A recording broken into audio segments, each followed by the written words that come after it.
రసాయన కాలుష్యం మనందరినీ కలవరపెడుతోంది. తినే తిండి, తాగే నీరు, పీల్చే గాలి ఇలా సర్వం కలుషితమైపోతున్న వేళ మన పంటను మనమే పండించుకోవాలన్న లక్ష్యంతో ఇంటి పంటల సాగును విజయవంతంగా నిర్వహించుకుంటున్నారు పట్టణవాసులు. ఇందుకు బాల్కనీలు, మిద్దెలను ఉపయోగించుకుంటున్నారు. కూరగాయలు, ఆకుకూరలు, పూలు, పండ్లను సేంద్రియ విధానాలతో సొంతంగా పండించుకుంటున్నారు. ఎంతో మందికి స్ఫూర్తిదాయకంగా నిలుస్తున్నారు. ఒకరిని చూసి మరొకరు మిద్దె సాగును విస్తరించడమే కాదు, తమ అనుభవాలను తోటి వారితో పంచుకుంటూ కొత్త విషయాలను తెలుసుకుంటున్నారు. మొక్కల పెరుగుదలకు కావలసిన ఎరువులను, చీడపీడల నివారణకు అవసరమైన మందులను బయట నుంచి కొని తెచ్చుకోవాల్సిన అవసరం లేకుండా ఇంట్లో దొరికే వస్తువులు, వ్యర్థాలతోని భేషుగ్గా తయారు చేసుకోవచ్చని ఘంటాపథంగా చెబుతున్నారు. విజయవాడకు చెందిన మిద్దె సాగుదారుల నుంచి ఆ విషయాలను తెలుసుకుందాం. ఇంటి మొక్కల పెంపకంలో మరీ ముఖ్యంగా కూరగాయల సాగుకి ఎంతో శ్రద్ధ, సహనం అవసరం. ఈ పంటలకి తరచూ ఏదో ఒక చీడ, పీడ ఆశిస్తూ ఉంటాయి. వీటిని నివారించుకుంటూ మొక్కల పెరుగుదల బాగుండేలా చూడటం ఎంతైనా ముఖ్యం. ఇందుకోసం మన వంటింటి వ్యర్థాలుగా వచ్చే పండ్లు, కూరగాయల తొక్కలు, బియ్యం, పప్పులు కడిగిన నీరు, మిగిలిపోయిన అన్నం, చేపల వ్యర్థాలు, గ్రుడ్లు వంటి వాటిని పెరుగుదల కారకాలుగా, అలానే అల్లం, వెల్లుల్లి, మిర్చి వంటి వాటిని కషాయాలుగా చేసి చీడల నివారణకు ఉపయోగించవచ్చంటూ చెప్తున్నారు విజయవాడ మొగల్రాజపురంకు చెందిన మిద్దె సాగుదారు దాసరి శ్రీదేవి. నేను ఒక 3 years నుంచి మొక్కలు, అన్ని విధాల కూరగాయలు, పండ్ల మొక్కలు అన్నిటినీ పెంచుకుంటున్నానండి. మొక్కలు పెంచుకునే క్రమంలో మొక్కలకి మనం రకరకాల పోషకాలు అవన్నీ కూడా మనం ఇంట్లో ఉన్న వ్యర్థాలతోనే తయారు చేసుకోవచ్చండి. వాటిని ఇవ్వటం వల్ల మనకి మంచి ఈల్డింగ్ వస్తుందండి.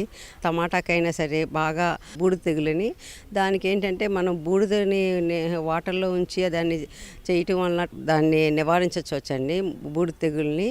అదేవిధంగా మిల్లీ బగ్స్ అనేవి మందార చెట్లకి, కూరగాయల మొక్కలకు కూడా, వంగ ఇట్లన్నిటికీ వస్తూ ఉంటాయండి. బెండకి ఎక్కువ వస్తూ ఉంటుందండి. దానికి ఏంటంటే మనం అన్నాన్ని నీళ్ళలో నానబెట్టి ఒక 15 days ఉంచి ఆ వాటర్ని 1 లీటర్కి 5 ml చొప్పున కలిపి స్ప్రే చేయటం వలన మనం మిల్లీ బగ్స్ని నివారించుకోవచ్చండి. అదేవిధంగా మన ఇంట్లో దొరికే ఇప్పుడు వేపాకు నీళ్ళలో కాసి దాంట్లో పసుపు, అల్లం, పచ్చిమిరకాయ అవి వేసి వాటిని 3 days ఉంచి వాటిని మొక్కలకి ఇవ్వటం వలన మనం చాలా వరకు పెస్ట్ కంట్రోల్కి చేసుకోవచ్చండి. అదేవిధంగా మన ఇంట్లో ఆవాలు ఉంటాయి కదండి, ఆవాలని మనం పిండి చేసుకొని దాన్ని ఆవు పిండిని వాటర్లో నానబెట్టి అవి ఇవ్వటం వల్ల, ఆవు పిండి వల్ల మనకి మొక్కలకి బాగా ఈల్డింగ్, కాయ బాగా తీసుకోగలుగుతామండి. అలాగే బీట్రూట్ మనకి ఇంట్లో ఉన్నప్పుడు మనం పచ్చడి అవి చేసుకున్న తర్వాత పైన పీల్ని నీళ్ళలో నానబెట్టి అవి ఇవ్వటం వల్ల మొక్కలకి బలమైన పోషకాలన్నీ అంది కాయ అది బాగా పెరుగుతుందండి. కూరగాయలు వాడుకున్న తర్వాత తొక్కులు అవి ఉంటాయి కదండి, ఆ తొక్కులన్నింటినీ కూడా బియ్యం కడిగిన నీళ్ళు, పాలు కాసుకున్న తర్వాత తొలిపేసిన నీళ్ళు అవన్నిటిలో కలిపేసి ఉంచేసి ఈ మొక్కలకి ఇవ్వటం వలన మనకి మొక్కలకి కావాల్సిన అన్ని రకాల పోషకాలు అందుతున్నాయండి దానివలన. అదే కాకుండా మనం సోయాబీన్స్ నీళ్ళలో రాత్రిపూట నానబెట్టి పొద్దున్నే మిక్సీ చేసుకొని ఆ వాటర్ని మొక్కలకి ఇవ్వటం వలన మనకి మొక్కలకు కావాల్సిన ప్రోటీన్, హై ప్రోటీన్ అంతా అందుతుందండి. అదేవిధంగా మనం కోడిగుడ్లుని ఒక బౌల్లోకి తీసుకొని దాన్ని అది నిండే వరకు నిమ్మకాయలు రసం పిండేసి ఉంచడం వలన మనకి ఎగ్ ఎమర్షన్ తయారవుతుందండి. ఆ ఎగ్ ఎమర్షన్ ఇవ్వటం వలన మనకి మొక్కలకు కావాల్సిన కాల్షియం మొత్తం మనం ఇవ్వగలుగుతామండి ఆ విధంగా. అదేవిధంగా ఫిష్ ఎమినో యాసిడ్ అని మనం ఫిష్లు వాడేసుకున్న తర్వాత దాంట్లో ఉన్న పేగులు, నల్ల ఫిష్ అవి ఉంటాయండి. ఆ మొక్కల్ని ఎంత ఫిష్ ఉంటుందో 1 kg ఫిష్ అయితే 1 kg బెల్లం వేసేసి నానబెట్టేసుకుని ఉంచుకోవటం వల్ల ఒక 20 days అయ్యేటప్పటికి చక్కగా మనకి మంచి స్మెల్తో ద్రావణం తయారవుతుందండి. 1 లీటర్కి 5 ml చొప్పున ఇచ్చి మొక్కలకి ఇవ్వటం వలన మొక్కలకు కావాల్సిన ఎమినో యాసిడ్ బాగా అందుతుందండి. దానివల్ల ఆకులు పచ్చగా గ్రీన్గా ఉంటాయండి. క్లోరోఫిల్ బాగా తయారు చేసుకుంటుందండి మొక్కకి. అదేవిధంగా మనం మొక్కలకి క్లోరోఫిల్ కావాలంటే మొక్కలకి మనం తమలపాకులు కానీ లేదంటే మునగాకు ఇవన్నీ కూడా మనకి ఇంట్లో దొరుకుతూనే ఉంటాయండి. వాటిని ఎక్కడ పడితే అక్కడ పడేయకుండా ఒక నీళ్ళలో ఒక టబ్లో పడేసుకుని ఉంచుకోండి. ఒక 3 days తర్వాత వాటిని మనకు ఇచ్చుకోవటం వలన మొక్కలకు కావాల్సిన పోషకాలన్నీ మనం వాటికి అందించుకోగలుగుతామండి. విజయవాడలో 1 Earth 1 Life అనే పేరుతో వాట్సాప్ గ్రూప్ను నిర్వహించడమే కాకుండా విద్యార్థులకు సైతం తమ విజ్ఞానాన్ని పంచుతూ వారిలో చైతన్యం నింపే ప్రయత్నం చేస్తున్నారు మిద్దె సాగుదారు శ్యాంప్రసాద్.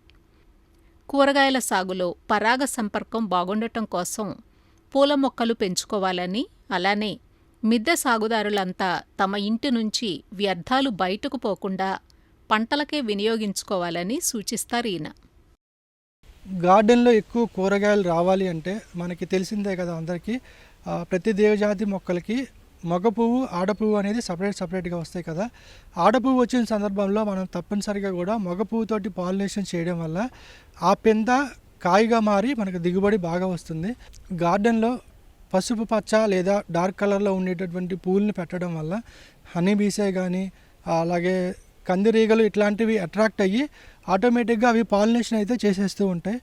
ఒకవేళ మన గార్డెన్లో ఇట్లాంటి పాలినేషన్ చేసేటటువంటి కందిరీగలు అట్లాంటివి లేకపోతే మనమే సెల్ఫ్ పాలినేషన్ చేయడం వల్ల కూడా దిగుబడి ఎక్కువగా వస్తుంది. సీడ్ని మనం గార్డెన్లోనే తీసుకొని డెవలప్ చేసుకొని పెంచడం వల్ల ఆ సీడ్కి రోగ నిరోధక శక్తి ఉండడం వల్ల చాలా రకాల పెస్టులను అయితే తట్టుకుంటుంది. ఇంకొకటి ఏంటంటే మనకి టమాటా అనేసరికి ఎక్కువ ఆకుముడత తెగులు వస్తుంది. మనకి తెల్లదోమ వల్ల ఇట్లాంటిది ఎఫెక్ట్ అయితే అవుతుంది. నేనేం చేస్తానంటే ఈ టమాటాలు పెరుగుతున్న క్రమంలో కింద ఉన్నటువంటి ఆకులన్నీ తీసేసి ఒక మిరియాలు, పిప్పళ్ళు, పొగాకు, అలాగే వేప ఆకులు ఇట్లాంటివి మరిగించి లేదా 24 hours నానబెట్టి దాని నుండి వచ్చేటటువంటి రసంలో కొంచెం కూడా కుంకుడికాయ రసం కలిపి ఈ జామాయిలు కూడా కలిపి స్ప్రే చేయడం వల్ల ఈ సంవత్సరం అయితే నాకు ఎక్కడా కూడా ఆకుముడత అనేది మీకు కనపడలేదు. మీకు చూస్తే కనుక అంతా కూడా పోతా పింద మీద ఉంది. సో అది నేను సక్సెస్ అయిందని అయితే అనుకుంటున్నాను. ఇట్లాంటి చిన్న చేయడం వల్ల గార్డెన్ ఇలా హెల్తీగా ఉండడం వల్ల నాకు కూడా చాలా హ్యాపీగా అనిపిస్తుందండి. అలాగే మాకు తెలిసిన వాళ్ళం కొంతమంది కూడా ఇలా టెర్రస్ గార్డెన్స్ ఒక గ్రూపులుగా ఏర్పడి మాలో నాకు తెలిసిన ఎక్స్పీరియన్స్ ఇంకొకరికి షేర్ చేయడం, ఇంకొక తెలిసిన ఎక్స్పీరియన్స్ మాకు షేర్ చేయడం, ఇట్లా ఒక గ్రూపులుగా ఏర్పడి మేము వాట్సాప్ గ్రూపులుగా ఏర్పడి విజయవాడ నగరంలోనే కానీ అలాగే మన ఏపీ, తెలంగాణ అన్ని చోట్ల కూడా 20-30 దాకా వాట్సాప్ గ్రూపులు అయితే ఏర్పడ్డాయి. ఇంకొక విషయం ఏంటంటే గవర్నమెంట్ కూడా ప్రకృతి వ్యవసాయం చేసే రైతుల యొక్క అనుభవాల్ని మా యొక్క టెర్రస్ గార్డెనర్స్కి ఒక మీట్ లాగా పెట్టి వాళ్ళు ఇలా చేస్తే ఇంకా బాగుంటుందని చెప్తే ప్రభుత్వం ఇట్లాంటి రైతులను గుర్తించి వాళ్ళ ద్వారా మాకు ఈ సమాచారాన్ని ఇస్తే చాలా బాగుంటుంది. అలాగే ఇప్పుడు మనకి దేశంలో ప్రధానమైన సమస్యల్లో చెత్త కూడా ఒకటండి. రోడ్డు మీద మనం వెళ్ళేటప్పుడు చెత్త బండి వచ్చింది అనుకోండి, వెంటనే మనం ముక్కు మూసుకుంటాం. వాస్తవంగా ఆలోచిస్తే ఆ చెత్త ఎక్కడిదో కాదు, మన ఇంట్లోని మనం విసిరి పారేసింది. కాకపోతే ఈ టెర్రస్ గార్డెన్స్ అంతా ఏం చేస్తున్నామంటే కిచెన్లో వచ్చేటటువంటి వ్యర్థాలతోటి మేము ఎరువులను అయితే చేసుకున్నాం.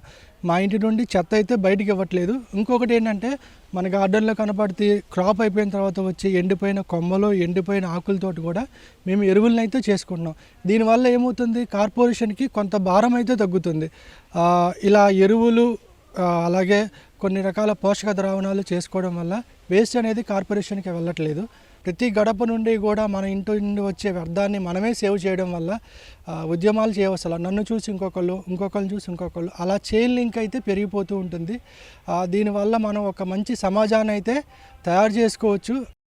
విజయవాడ దగ్గరలోని గూడవల్లి వాస్తవ్యులు పొట్లూరి సాంబశివరావు తన ఇంటి వద్దనున్న కొద్దిపాటి స్థలంలో కాలానుగుణంగా తోటకూర, గోంగూర, పొట్ల, బీర, చిక్కుడు, స్టేకింగ్ టమాటా, తాటితేగలు వంటి పంటలు పండించటంలో దిట్ట ఈయన.